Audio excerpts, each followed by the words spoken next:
बच्चों हम पोएम पढ़ रहे हैं चाइल्डहुड। अभी हमने कितनी सारी पोएम्स पढ़ी हैं हमारे 11th के जो इस ईयर के कोर्स में है, near about we are taking all those poems. और आज हम पढ़ रहे हैं चाइल्डहुड, जो कि मार्कस नेटन के द्वारा लिखी गई है। बच्चों मेरे साथ साथ बुक खोलिए। क्यों? क्योंकि मैं सिर्फ बुक नहीं, बुक पोएट के बारे में, पोएम की summary, literary devices which are used in the poem, everything we are taken step by step.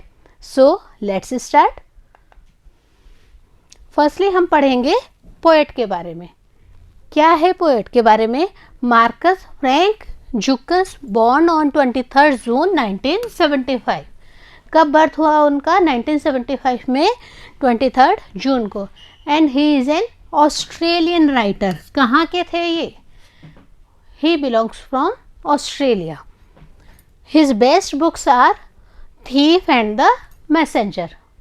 बहुत अच्छी अच्छी इन्होंने बुक्स भी लिखी, पोएम्स भी लिखी, बट सबसे अच्छे बुक्स में इनका थीफ और द मैसेंजर का नाम प्रमुखता से लिया जाता है।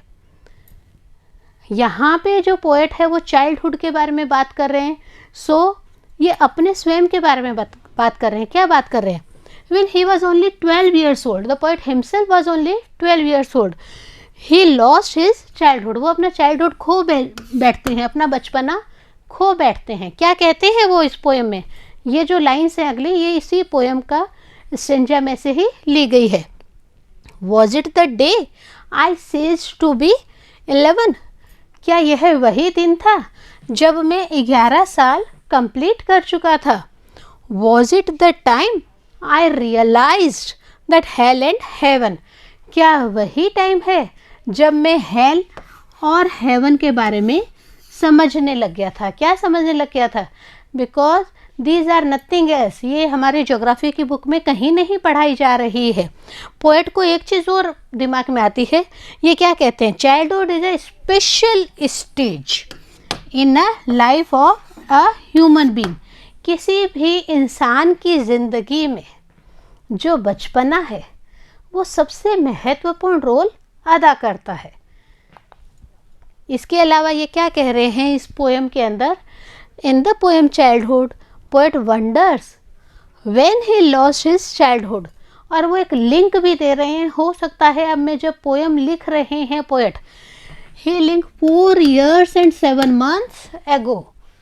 Poet himself realizes when he was writing in that poem कि यार मुझे शायद इतना टाइम हो गया जब मैं अपना बचपना खो चुका हूँ। इट मीन्स बच्चों 11 में 4 and 7 months और जोड़ दीजिए। तो ये पोएम पोएट ने कब लिखी थी? When he was only and only 15 years and 7 months old. 15 years और 7 months के पोएट स्वयं थे। So if you have some ideas, आप भी इसको नोट डाउन करें। जो भी विचार आते हैं you will note down, online offline, जैसा आपको मौका मिलता है आप इसे पब्लिशिंग में भी डाल सकते हैं। आफ्टर दिस पोएट पार्ट हम इस पोएम की समरी पढ़ते हैं कि बच्चों ये पोएम जो चाइल्डहुड है ये हमें क्या संदेश देना चाहती हैं। ये जो मार्कस हैं ये हमें क्या बताना चाहते हैं। The poem childhood focuses on the theme of the loss of innocence. जब बचपन में after the completion of 11 years the poet losses it's innocence, अपना भोलापन खो देता है। जब माँ बाप हर प्यारी सी बात पे क्या कहते हैं, अरे मेरा बच्चा कितना अच्छा है, तो जब पोएट 11 years कंप्लीट करते हैं वो क्या कहते हैं, अरे मैंने अपना भोलापन खो दिया, इनोसेंस खो दिया। The poet wonders when and where he lost his childhood. और पोएट को खुद को आश्चर्य होता है कि कब कहाँ मैंने अपना बचपना खो दिया। He ponders this question and highlights the loss of innocence and faith in the quest of growing up. और जब वो बार बार बताते हैं कि क्या हुआ, मैं जब 11 years क्रॉस कर चुका हूँ, वो अपने आप से क्वेश्चन पूछते हैं, फिर वो हाईलाइट करते हैं when he lost his innocence, और इसके बारे में वो बताते हैं। अलग अलग उनके दिमाग में जो विचार आते हैं उनको वो शेयर करते हैं। एडोलसेंस और childhood is a puzzling time when a child is unable to settle with the physical, psychological and other changes in his personality. बच्चों जब एक बच्चा होता है उसके शरीर में, दिमाग में जो परिवर्तन आते हैं उसी के बारे में पॉइंट आउट करते हुए इस पोएम में पोएट कह रहे हैं कि I think when it is a puzzling time. कौन सा पजलिंग टाइम होता है? When someone lost his childhood and came in the series of adultness. वो चाइल्डहुड खो रहे हैं, बहुत ही उनके लिए पेचीदा समय है। हो क्या रहा है कि वो सेटल डाउन नहीं हो पा रहे हैं, उनके शरीर में फिजिकल चेंजेस आ रहे हैं, साइकोलॉजिकल उनके दिमाग में बदलाव आ रहे हैं and other changes in his personality. उनके खुद के व्यक्तित्व में भी अलग अलग तरीके के changes near about going on हो रहे हैं।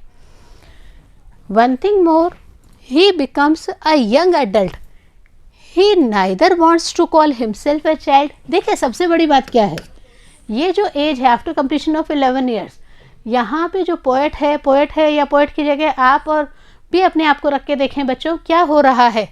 ही बिकम्स अ यंग एडल्ट, वो एक यंग एडल्ट, ऐसा बच्चा जो बालिग होने की अवस्था में है।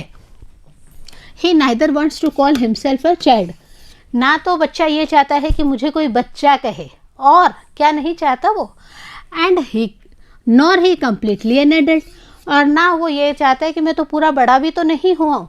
आपको भी तो बच्चों घर पे जब डांट पड़ती है तो यही, कभी तो मम्मी पापा क्या कहते हैं, अरे अभी तक बच्चा है, ऐसे मत कर, अब बड़ा हो गया है। और कभी जब बड़ों वाली बात कर देते हैं तो मम्मी पापा या टीचर क्या कहते हैं, अब अभी तक बच्चे हो यार, ऐसे मत करो तुम लोग। तो ये जो एडल्ट एज है from after completion of 11 years to 18 years, for every child, भले वो पोएट हो, भले आप हों, भले हम इस एज से गुजरे थे, it is a troublesome puzzling time हो जाता है ये। We have some literary device in this poem. क्या क्या जो ग्रामर है, पोएम की जो ग्रामर है उसको हम पॉइंट आउट करते हैं पोएम्स के अंदर। आपने अपने ग्रामर, व्याकरण जो नॉर्मली आप पढ़ते हो उसमें क्या देखा, tense, direct, indirect, active, passive, determiners और बाकी चीज़ें। लेकिन जब हम पोएम पढ़ते हैं तो हमें पोएम के लिटरेरी डिवाइसेस, पोएम की जो ग्रामर है उसे भी रीड आउट करना जरूरी होता है। So in this poem what are the literary devices are used by Marcus, we will take this one. The first one is, the first and foremost literary device used in the poem is personification. सबसे पहले क्या किया गया, personification का use किया गया। Personification means जब किसी अमूर्त को मूर्त रूप में बताया जाए। बच्चों याद है आपको, अभी भी आप लोग देखते हैं, डोरेमोन देखते हैं, टॉम एंड जेरी देखते हैं, या फिर आप बाकी जो कार्टून कैरेक्टर्स हैं उनके बारे में देखते हैं। आप क्या देखते हैं कि जो जानवर हैं उनको भी हम बात कर रहे होते हैं, उनके बारे में भी जो वो खुद अपने इंसानों की बोली बोलते हैं। Here the poet personifies his childhood, यहाँ पे जो पोएट है वो चाइल्डहुड के बारे में पर्सोनिफाई कर रहे हैं, बचपन के बारे में बता रहे हैं, उसको पर्सोनिफाई करते हुए कह रहे हैं। जो सेकंड डिवाइस है वो है refrain. What is this refrain? देखिए there is a refrain the first and last line of each stanza. यहाँ पे जितने भी स्टेंजा है, 4 stanzas are in this poem. हम जब पढ़ेंगे पोएम में कितने स्टेंजा आएंगे, 4 स्टेंजा आएंगे, और उन चारों में से सभी में जो फर्स्ट लाइन है और जो लास्ट स्टेंजा की लाइन है वह रिपीट हो रही है, because it is a group of phrase. तो इसे हम क्या कहते हैं इंग्लिश पोएटिक डिवाइसेस में, refrain. For example, when did my childhood गो, मेरा बचपना कब चला गया। वॉज दैट द डे, क्या यह वह दिन था। बार बार हर स्टेंजा में ये lines, group of phrase repeat हो रहे हैं। What is the rhyme scheme, हम बार बार पोएम्स जो पढ़ते हैं, करीब करीब मैंने सारी पोएम्स में आपको राइम स्कीम का पॉइंट आउट करना बताते हैं। तो यहाँ पे जो चाइल्डहुड पोएम है इसमें क्या राइम स्कीम यूज़ की गई है, A B B C C D। It means जो फर्स्ट लाइन है वो अलग है, B B मीन्स सेकेंड, और जो थर्ड लाइन है, first line, second line, third line. तो यहाँ पे जो फर्स्ट लाइन है वो A है, इट मीन्स इसका जो लास्ट का वर्ड है वो रिजेंबल सेकेंड लाइन से नहीं कर रहा है, but second and third line यहाँ पे जो वर्ड्स हैं वो एक दूसरे से रिजेंबल कर रहे हैं, एक दूसरे से सार्थकता सिद्ध कर रहे हैं कविता के रूप में बनने के लिए।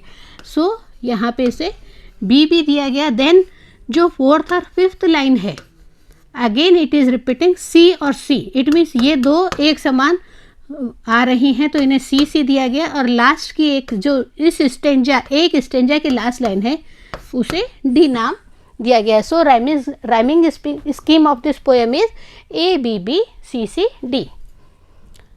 इन the first stanza we are using rationalism. तर्क देना शुरू कर रहे हैं कवि, तो यहाँ पे रैशनलिज्म यूज किया जा रहा है. What is this? First stanza, the poet rationalises the lost childhood when he was 11 and when he found that hell and heaven don't exist. पहले जो स्टेंजा है उसमें जो पोएट है वो क्या करते हैं, वो तर्क दे रहे हैं, नहीं कोई नरक नहीं होता, कोई स्वर्ग नहीं होता. हेल, हेल मीन्स नरक, हेवन, हेवन मीन्स स्वर्ग. क्यों नहीं होता? पोएट इसके लिए भी रीज़न दे रहे हैं, because they are not found in the geography book. जब टीचर उनको भूगोल के बारे में बताते हैं, ज्योग्राफी के बारे में बताते हैं, तो ऐसी कोई जगह बताते ही नहीं है जो टीचर हैं कि हेल भी है और हेवन भी है. So in the first stanza the poet uses rationalism. तर्क देकर वो बहस करके अपनी बात को रखते हैं. वो कहते हैं इसलिए मैं इस चीज़ को मना कर रहा हूँ. क्यों मना कर रहा हूँ? भूगोल के जो टीचर है, ज्योग्राफी टीचर है, उन्होंने हमें हेल और हेवन बोल के कुछ भी नहीं बताया है. थर्ड स्टेंजा में पहले ले रही हूँ. थर्ड स्टेंजा में इंडिविजुअलिटी के बारे में बताया गया है. What is this one? The poet realised that he can use his own mind. यहाँ पर जो कवि है वो अहम की भाषा, प्राउड की भाषा बोल रहे हैं. क्या बोल रहे हैं? कि मैं अपना स्वयं का दिमाग रियलाइज कर रहे हैं. क्या रियलाइज कर रहे हैं? कि ही can use his own mind. मैं अपने जो दिमाग में विचार आते हैं उनको शेयर कर रहा हूँ. And can produce his own thoughts, और अपने उन विचारों को ही मूर्त रूप देने की कोशिश कर रहा हूँ. He discovered a sense of individuality in himself. और कवि क्या कहते हैं, पोएट क्या कहते हैं? I am using my mind, और मैं अपने माइंड को रियलाइज़ करते हुए किसी दूसरे की बात को ज्यों का त्यों नहीं कह सकता. मैं तर्क के साथ, बहस के साथ ये कहता हूँ कि मैंने ये कार्य इसलिए किया है.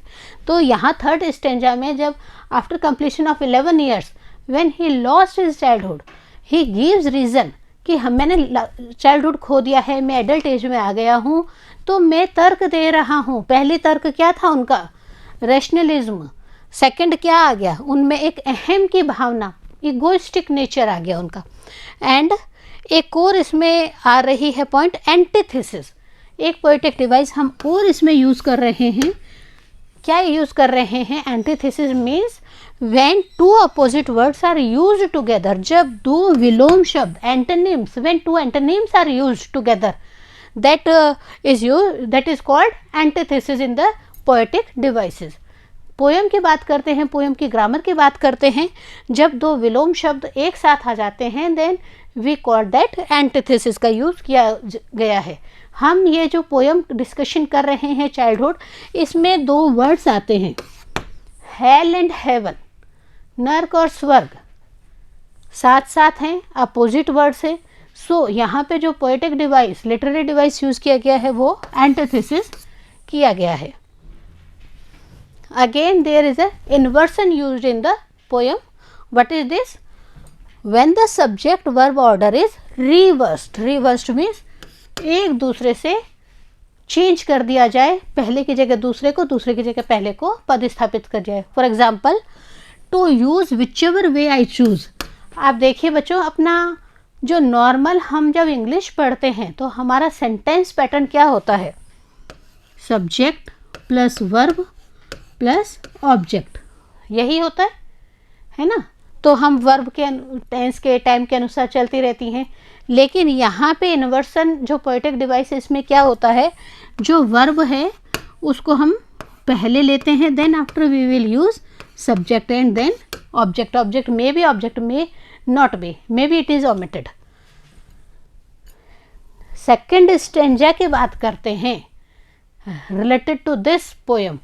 यहाँ पे हिपोक्रेसी की बात की गई है. हिपोक्रेसी मीन्स पाखंड. जो पोएट है वो क्या रियलाइज़ करते हैं? वो क्या रियलाइज़ करते हैं?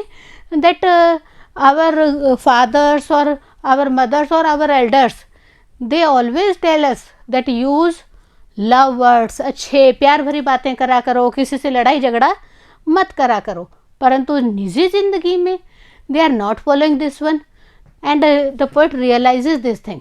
जो निजी ज़िंदगी में बड़े इस चीज़ का पालन नहीं कर रहे हैं, कभी को भी इस चीज़ को महसूस होता है कि यार मुझे सीख दे रहे हैं और खुद तो दूसरों से लड़ाई कर रहे हैं, गलत काम कर रहे हैं, तो वो क्या कहते हैं, यार मेरा बचपना चला गया है। और अलग अलग तरीके से मार्कस जो है वो हमें एक्सप्लेन कर रहे हैं, रीज़न विथ रीज़न वो हमें बता रहे हैं। When did I lost my childhood करके ये जो पोएम की सीरीज़ है वो चलती है। तो स्टूडेंट्स, हमने अभी तक क्या पढ़ा, हमने पोएट पढ़ ली, हमने पोएम की समरी पढ़ ली, plus we had learn literary devices of this poem. और अब हम जो नेक्स्ट वीडियो लाएंगे उसमें क्या लाएंगे, हम पूरी पोएम का स्टेंजा वाइज एक्सप्लेनेशन लाएंगे। लेकिन तब तक इन सबको आप होमवर्क में नोट डाउन करेंगे और नेक्स्ट वीडियो में मेरे बराबर बैठ के स्टेंजा वाइज एक्सप्लेनेशंस करेंगे। तब तक पढ़ते रहें और आगे बढ़ते रहें।